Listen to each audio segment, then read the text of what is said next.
Woo! Keep the music rolling, guys. Keep the music rolling. How are we doing, everybody?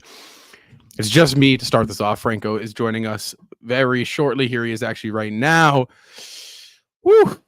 Franco, the Celtics have a big bounce back win tonight on the road in Cleveland. They win 106-93. Jason Tatum finally had a game, and Celtics fans, I think, can be pretty comfortable with 33 points, 13 rebounds, 6 assists for JT on the road tonight. However, it was not just Tatum tonight. Jaylen Brown also had a stellar game. We're going to dive into all of that, obviously, on today's post-game show. Franco, you know the deal, though. Your initial thoughts, reactions, and takeaways from the game. Oh, I think you're muted. There we are. It was exactly what we needed to see from Jason and Jaylen Brown. It was a statement win for the Celtics tonight.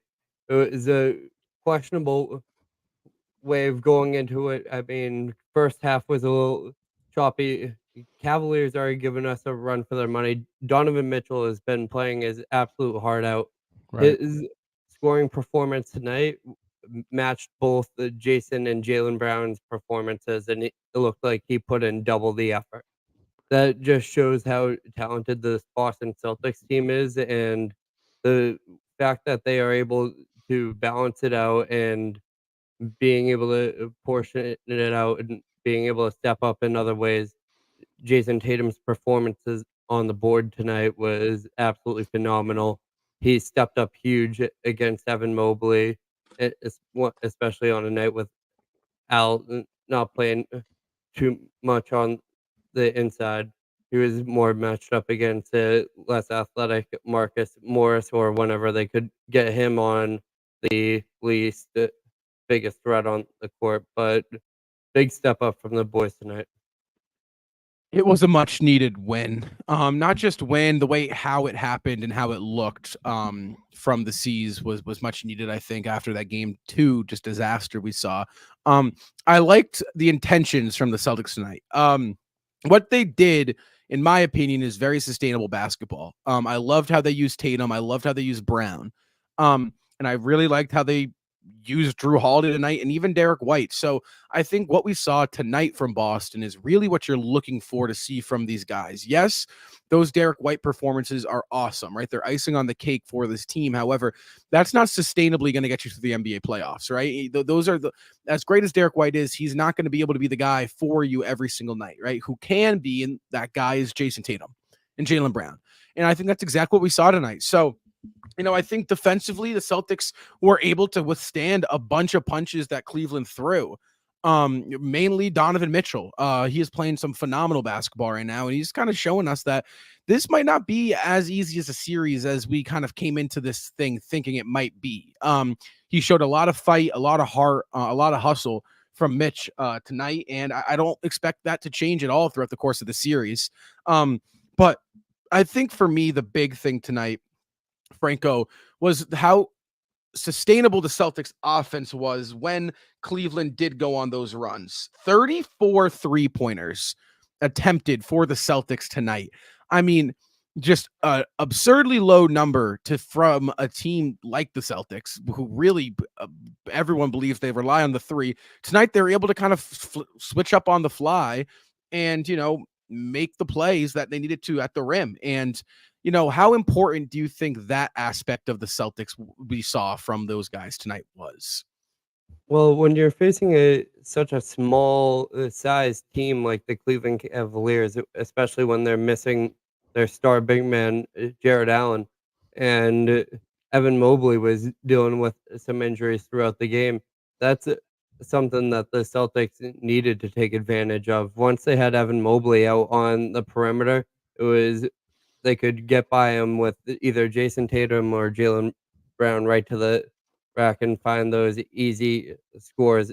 And something that the Celtics did a decent job of avoiding, but it happened at some points at the end of the game, was letting the ball die in one of the players' hands. When the ball is moving around for the Celtics and they are waiting until someone has that shot that they like and they want to take, that's when the Celtics are playing their most efficient ball. And during the first half, a big a testament to that was the performance from Drew Holiday. But all of his points came in the first half, and it seemed like he was on his way to have a bigger game, but he started to foil in and started to become a more part of the game plan and let Jason and Jalen take over for the second half, which seemed to be a focal point for the team. And I think how Boston used Tatum was perfect. Jason Tatum coming into game 3, Franco, was 19th in the NBA in these playoffs in usage rate, under TJ McConnell, who ranked 18th. So, yes, Tatum's numbers have been low in this postseason, but his usage has been criminally low. And I do think that that is worse than Tatum putting up poor numbers, is his usage being low, because this is the best player on your team. He's one of the top 5 players in the NBA, and he really is this team's make or break player in terms of winning a championship. And, it has to be Jason Tatum. We have said that, and we really do, mean it with our chest. Tonight, Tatum showed you that, listen, this is who I am. Don't forget. And we didn't forget, but a lot of people did. So I do think that, he didn't have the best shooting night. 2 of 8 from behind the arc, 11 of 24, 44% from the floor.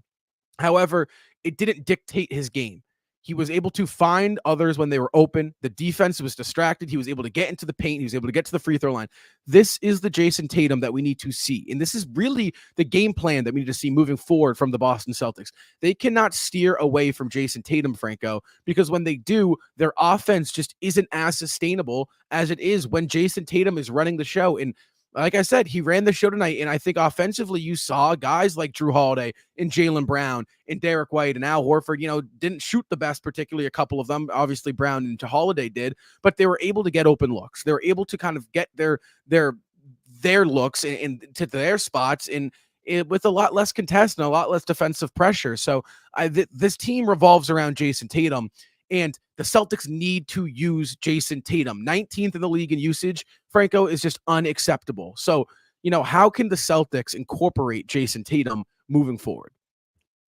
I think just finding his looks naturally within the offense is where you're going to get the most out of him. I mean, a lot of his best scores are when he wasn't the primary option.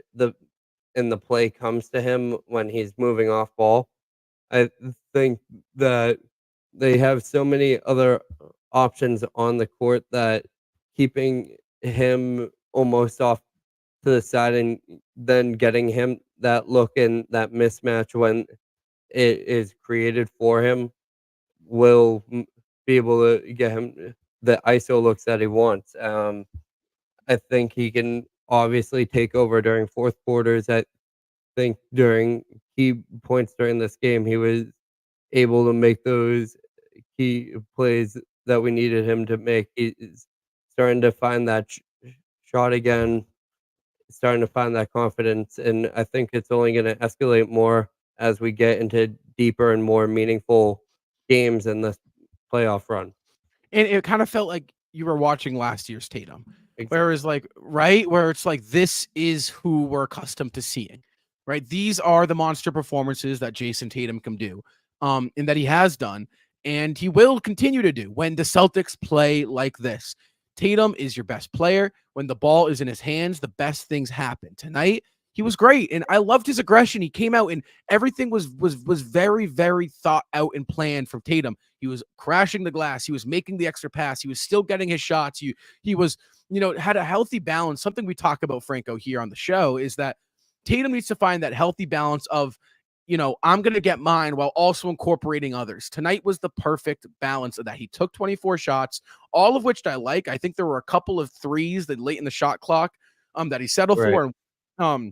One particular shot, actually, he had Garland on him on that left kind of mid-high post area on the corner in the second half, and he resulted for a left fadeaway shot.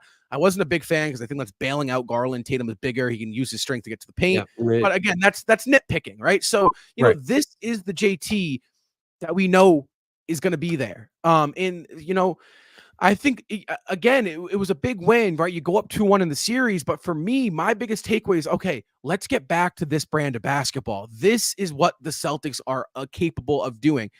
Everyone else that aren't Jason Tatum and Jaylen Brown need to be timely and efficient scorers, and they need to play defense. They need to move the ball. They need to cut. They need to, space the floor. Tatum and Brown need to be the scorers, right? That doesn't mean it can't be Derek White for a game, or it can't be Drew Holiday for a game, or whoever it may be. When a player's got the hot hand, you feel within the game.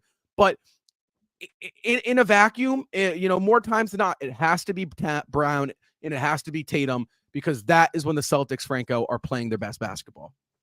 Quality control. I think that's Right. what we are starting to see, and the shot chart and shot percentage from Jaylen Brown tonight was a pure testament to that. I think when you have Jaylen Brown shooting 66% from three-pointer and he's not forcing his shots all it looked like they came in the flow of the game, and it looked like they were almost confident shots that he knew that he wasn't going to take even make or he was going to take and be able to get in because he wasn't shooting that many three pointers tonight.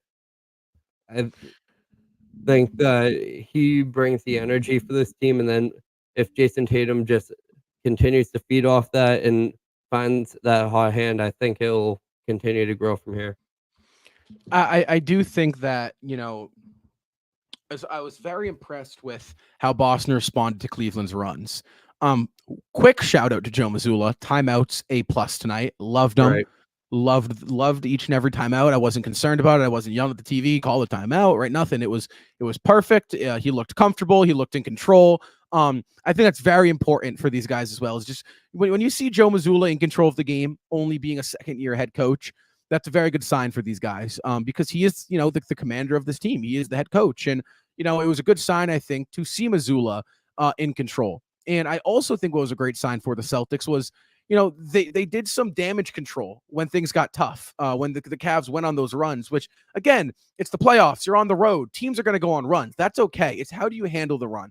And those buckets the Celtics got when the lead was at 10 or 12, to push it to 12 or push it to 14, those were huge for the Celtics. That's what kept them afloat. Their aggressiveness, their attacking the basket, in that late third quarter, early fourth quarter, mid fourth quarter areas, I think were just the key difference to the Celtics that we saw tonight, and the Celtics we saw back in February, when they're playing the Cleveland Cavaliers and the Atlanta Hawks, on the road, and they were allowing those leads to be, blown and, unfortunately lost.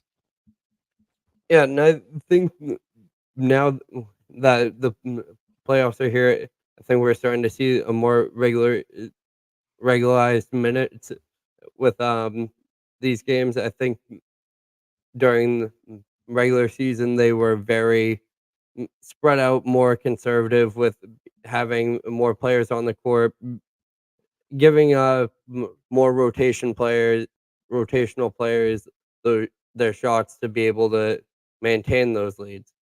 But now during playoffs, you don't have to do as much of that. You are seeing your key players out there throughout the majority of the game, and I think that getting through Cleveland is a much stronger challenge than people expected it to be. Especially, I don't understand why people thought that Miami was going to give us more of a challenge than Cleveland. Right. I think that Cleveland has that star player in Donovan Mitchell, and he has proven that throughout this playoff series. We didn't do a post game show for the last game, but his pure dominance last one, he was lighting up the Celtics, and it almost looked like the Celtics gave up during the fourth quarter. Obviously, you don't want to see your star players ever coming out during one of these games, especially during the playoffs. There should be absolutely no point during this stretch that the Celtics should ever be waving a white flag. But I Oh, absolutely not. And here's the thing. It's like, you know, this Cleveland team, they're competitive, man. They're good. They got scores. They got some defense. They got a lot of grit. And I think for the Celtics, this is good for them. This competitive spirit. You don't want walk in the parks. And I know that sounds crazy, but this competitive feel is what's going to keep these guys engaged and active. And what do we say? The Celtics are their own biggest enemies. So when you have these teams who are not going to settle, who are going to consistently go after it and get after it, the Celtics, I think, are going to be tested. And they responded great. Now, again, this is kind of, in my opinion, very similar to the Miami series in terms of how it's playing out. But I agree with you.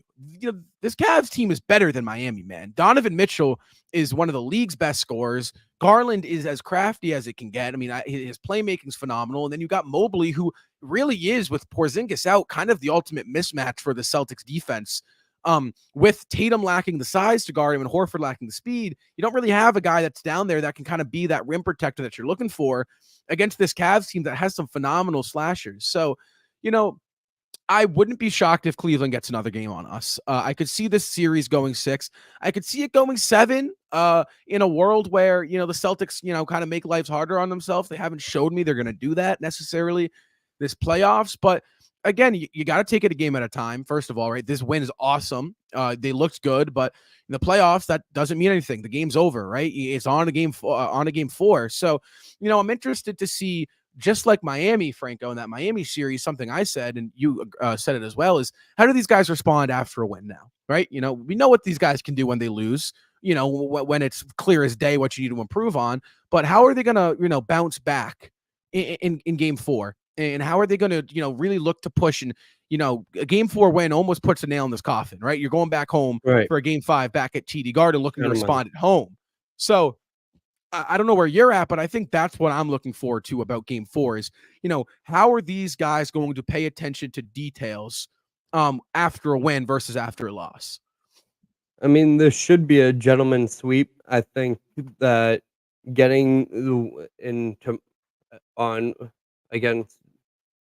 game 4 is going to be a necessity. I think that would really set this team apart, and I think would wrap up the series. I don't think there would be any reason why they would lose game 5, and I really don't want this series to expand, because then you start getting into the questions of, are we going to see Kristaps? And also, we're about to get into a dogfight with, if we want to go game by game, it's going to, endurance is a major factor. You don't want to go in to a series with either Indiana or New York after 6 games, hard fought, let alone 7.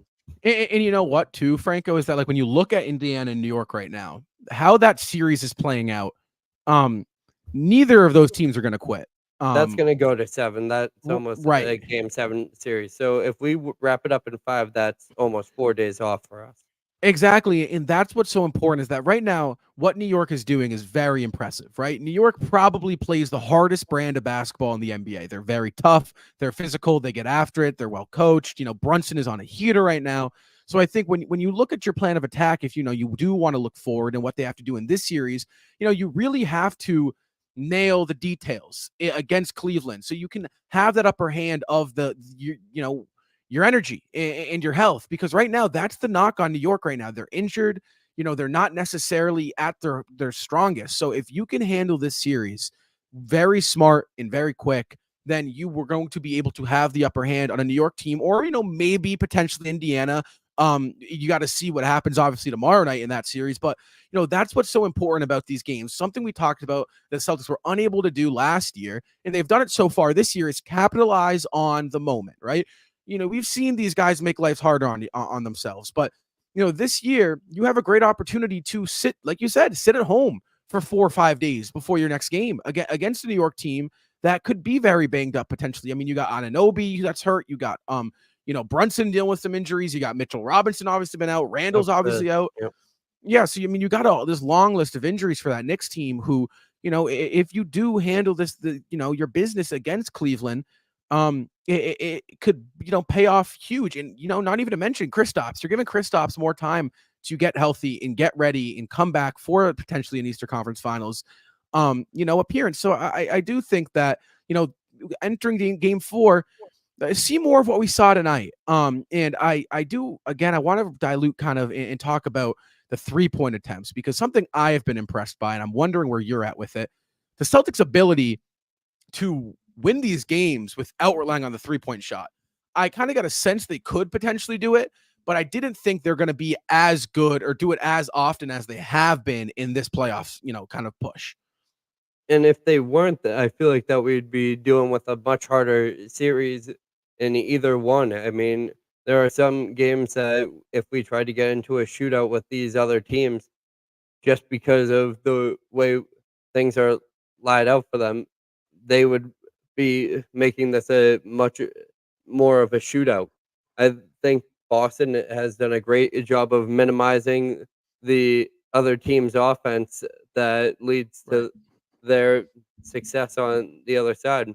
I think most of their scores have came in transition, being able to get those rebounds. That was the day and night thing about game 2 and game 3 was the rebounds for Boston. I think if Right. Boston was able to get a few more offensive rebounds, that game wouldn't have ended up being in a white flag situation, and we most likely would have seen that game end up in a more neck and neck fashion. And And I think Boston, what they're doing very well, this game, they didn't do really necessarily too well at all in game 2, really, but they've done it against Miami. They did against Miami, and they've done it now here against Cleveland. Is they aren't taking anyone lightly, right? You right, know, Donovan Mitchell is getting his because Donovan Mitchell is a great scorer. They're not letting Dean Wade or Max Strus or Isaac Okoro, even though Okoro had a pretty good first half in game 1, or, any of these guys. Levert had a good game tonight, but they made lives harder on these guys. They're not letting anyone that isn't the other team's superstar take them down. And the attention to the details in that aspect is something that we have seen the Celtics struggle with this season too, and in years prior. So that is something that I also need to applaud them on, Franco, is that, they are very focused and, very locked in on every little detail. And their closeouts have been great. I do think they kind of let Cleveland get to the rim a little bit tonight, but again, they were doing it at a much higher rate. And Cleveland wasn't able to get to the rim, too much, but still, I like their attention to details. and that's something that we're gonna have to expect when we have Al Horford as our main center running out there playing how many minutes? 38 minutes for Al Horford tonight. I mean, that's pretty ridiculous for what we have going on right now, and that's what's going to be the major importance of getting Kristaps back in the rotation. Right. But it's something that Cleveland is going to take advantage of, and I think that Boston did a great job of stepping up, and that's something that I would much rather see Cleveland try to beat us in is how many more times we can get in the bucket than you can. Because I'm taking the Boston Celtics in a shootout any day of the week Right. with the talent that they have. And like I said in the beginning of the show, this is the hardest that you've seen Donovan Mitchell play. All 43 minutes, he was hustling out there, and Right. his shooting performance tonight is just something that you have to applaud him for. I mean, 7 for 12 from 3-pointer is Whew. really efficient, and there's nothing really he can do on the court to help out his team. Well, that's kind of like my question, I think, next for you is like, how much more can Cleveland give you? Is this their best brand of basketball? Because, mind you, Boston's not scoring at these historically high clips that we saw and we're so accustomed to seeing in the regular season. They're winning these games from their defense and from their real grit and grind style of play they've kind of developed on the fly. So for me, it's like you look at what Donovan and the incredible shooting splits he's got this series, and you kind of look at what Mobley's been giving you, and the question mark with Jared Allen coming back. So it's like, realistically speaking, is there much more Cleveland can give you in this series against the Celtics, or is it just kind of the Celtics are just going to out these guys? This is their 100%. Game 4, they are going to try to punch you in the mouth. They are going to take their final chance they have at home to let it come home at for Game 4. I think that you're gonna see another big performance from Donovan Mitchell. I wouldn't be surprised if he has another 30+ performance tonight or next game, and I wouldn't be surprised if we see Evan Mobley racking up those points or a Darius Garland getting above 20.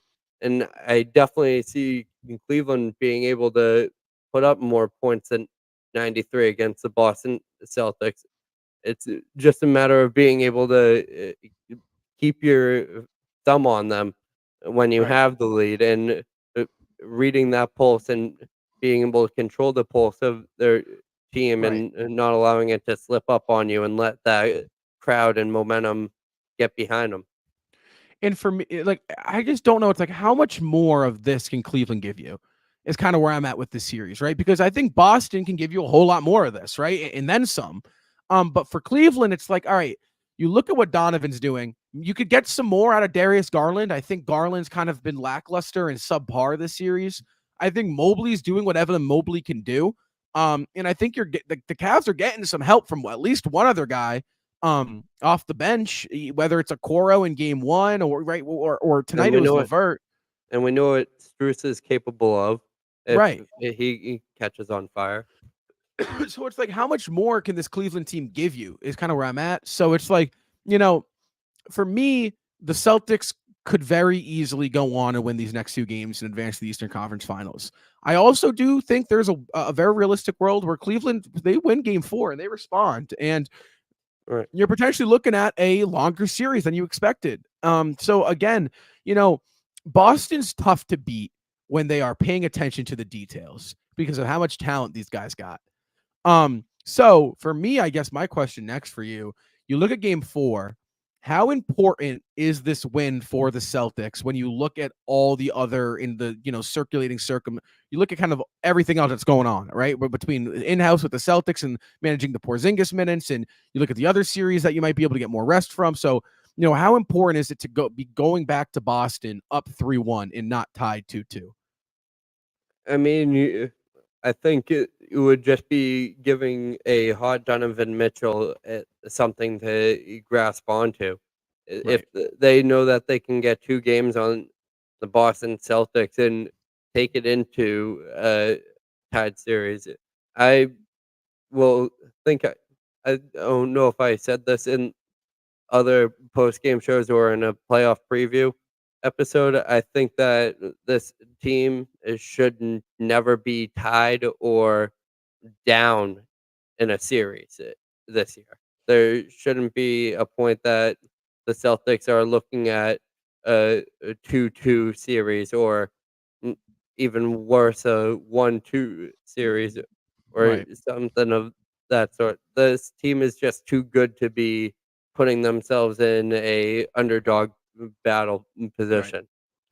I think you gave Cleveland a lot of life after game 2. And you gave them some hope that they can go back into Boston and grab one. So if you let this series go 2-2, um, again, Boston after a loss is a tough team to beat. They respond very well. It's tough to beat these guys back to back. But it's like that it's like you eliminate all those possibilities. I think you beat Cleveland in game 4. You pretty much give them the kill shot. And you pretty much put the nail on this thing. That doesn't mean you can go into game 5 and kick your feet back and relax, right? They didn't do it against Miami. I don't think they'll do it here against Cleveland. But I don't want to go back to Boston tied 2-2, obviously, because I think you gave Cleveland some hope when they're entering Boston and they're entering that TD Garden that many teams have had, quite frankly, for being honest with ourselves over the past couple of years. So, for me, I label game 4 as a must win. I look at how the Knicks series is going. I look at the Kristaps Porzingis injury. I look at, a couple of the, series out west that could, be, extended. I think, Dallas and in Denver and, those series could, get prolonged and push a little bit further than they actually need to. So I think if Boston get the luxury of having a 5-game series, it would be big time for these guys. And I really do think game 4 is a must win. You don't want to go back to Boston tied 2-2 and take that extra plane ride to Cleveland and then back, and you finish this, go to Cleveland once, Yeah, you no know, one goes on off, vacation. right? It's not a you don't wanna get your frequent flyer miles in Cleveland. Right. No doubt. And so I do think that's important. And before we wrap up, there's someone we have to talk about who we haven't tonight, and he deserves all the time in the world and then some. It's Jaylen Brown, man. Jaylen Brown tonight was perfection. And this is the Jaylen Brown that I want to see. Yes, this guy can be a number one option on a very good team. Yes, he can do it. But this Jaylen Brown is the unstoppable version of Jaylen Brown that we are so used to seeing. When you got all eyes on Jason Tatum, you give Jaylen Brown the opportunity to score 28 points on 13 of 17 shooting, Franco. 76% from the floor, 66.7 from three. He absolutely took advantage of that open paint. He was phenomenal. He was timely. He was clutch. He was locked in. Defensively, I loved what I saw. I mean, we're so used to seeing this out of JB, but how big was Jaylen Brown tonight in the win? I think he's the reason that Tatum was able to have his success. I think Tatum being able to get to the free throw line is huge, but the fact that Jaylen Brown is able to have a quiet, and I say quiet because he was only 5 points behind Mitchell and Tatum, who everyone is boasting about. I think when you see him, Jaylen Brown and Jason Tatum being the rebounding leaders as well for the team, I think that is only a matter of building character, and he also was one of the main people I saw have effect was effective against Donovan Mitchell when guarding him. I think on ball, there's very a few players that can match up with Donovan Mitchell, especially when he's on a hot streak like he is right now. And I think Jrue Holiday did a good job of it at most points during the game, but they had him matching up with Evan Mobley a lot, and he's Right. the de facto zone center or on defense, especially when Kristaps is out, when they need someone a little bit more physical and gritty. And I think that Jaylen Brown on the defensive side has just activated this team, and he will be the energy shifter. And as we've said before, I think him being the captain of this team and being what ignites this team. If Jaylen Brown's having a good night, the Boston Celtics are having a great night. Jaylen Brown's one of the few players that got paid and took his game to another level. And that's very impressive. There's not a lot of guys in the league that can do that and have, the attitude that JB has. And JB was awesome tonight, man. I mean, like I said, just timely buckets. Clutch, efficient. He didn't force a single thing. He was phenomenal in transition. Defensively, I think, like you said, he was a very, very tough guard for Donovan Mitchell. He made his life just a little bit harder for him to eventually have him fizzle out there late in the fourth quarter. I really liked what I saw from JB. And again, this is the Jaylen Brown that we want to see, right? You are the best number 2 option in the NBA, and you need to show that and prove that, right? And again, it's no mistake and it's no coincidence that Jason Tatum had the ball in his hands much more, and Jaylen Brown was able to score much more and at a much higher efficient, a much more efficient level. That's no mistake, right? The defense, when they're honed in on Jason Tatum, you forget they have another All NBA player right next beside him. So again, when you look at JB and you look at how he played tonight, that's what you want to see. How he is playing. Obviously, 76% from the floor is just outrageous, right? I mean, if you can do that, then you can have all the money in the world. But I mean, just how his intentions were perfect. Getting to the basket, setting the pace, run in transition, play hard-nosed defense, rebound the basketball, move the ball, don't force shots. I mean, it was an A-plus game if we're going back to the grading system that we've been doing. And it really was a stellar performance from the Jays in a much-needed kind of statement win, I want to call this, for the Celtics. Right. But like we said, game 4. You look at, where Cleveland's coming from, you look where Boston's coming from. How do you see game 4 being played out? I think it's just gonna be a neck and neck battle. I think that the Cleveland Cavaliers are going to understand that this is their do or die. There's very slim to no chance that I see the Cleveland Cavaliers being able to come back from a 3-1 deficit to the Boston Celtics, even if they do somehow miraculously win a game 5 in Boston and it somehow has to go back to Cleveland.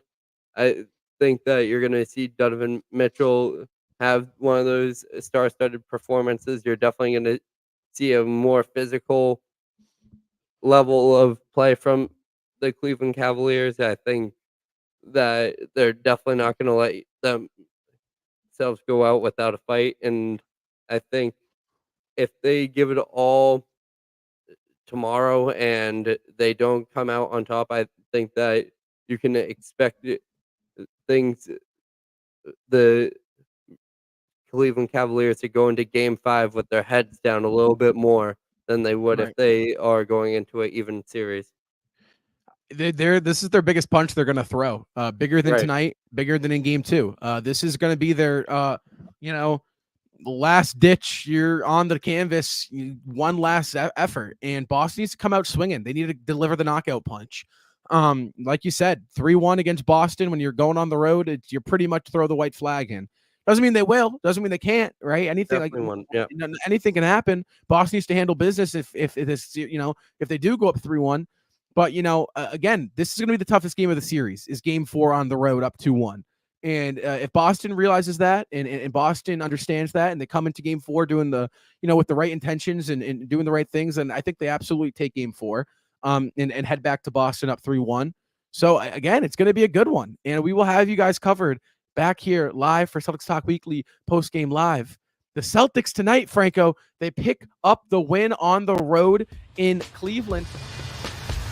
106-93, the Boston Celtics beat the Cleveland Cavaliers in Cleveland. Jason Tatum led all Celtic scorers with 33 points. He added on 13 rebounds, 6 assists. Game 4 is May 13th at 7 p.m. Eastern time. Like I said, after the final buzzer sounds, earlier start time means we're going to be out here giving you guys post-game live. I'm Rob. Next to me is my man, Nick Franco. And you guys know the deal. Until next time, go Celtics.